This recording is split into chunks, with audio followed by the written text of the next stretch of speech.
Children's Healthcare of Atlanta is seeing a jump in kids coming in with a rare inflammatory syndrome linked to the coronavirus. The Fox Medical team's Beth Galvin introduces us to one metro area mom who is sharing her son's story to alert other parents about what to watch for and when to get help.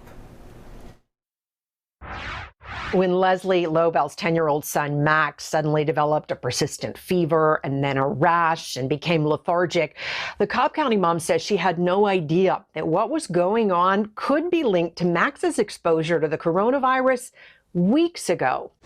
I thought this was just a virus or a bug or something very basic. Yet Leslie Lobel's son Max ended up in the pediatric ICU at Children's Healthcare of Atlanta at Scottish Rite recently, diagnosed with multi-system inflammatory syndrome in children, or MIS-C.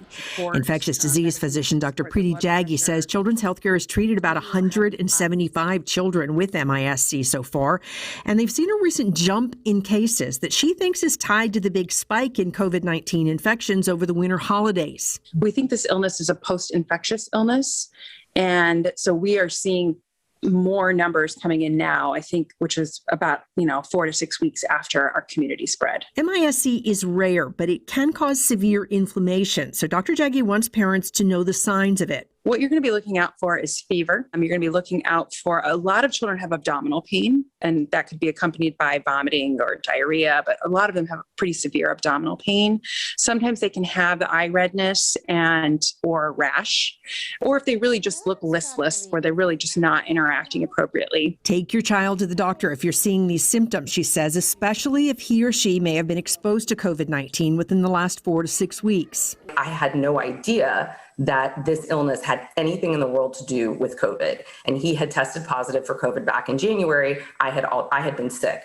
The only reason that we got him tested was because I was sick. And I think that's relevant because he was asymptomatic. Our main concern had been the heart function, because many of the children had decreased heart function, but they seem to actually have recovered pretty well. Leslie Lobel has been told that her son Max will be okay. I want parents to know that if you see your kid with a fever that won't go away and they have terrible diarrhea and vomiting and you start to notice a rash, you need to go to the doctor. Don't assume that that's just a bug.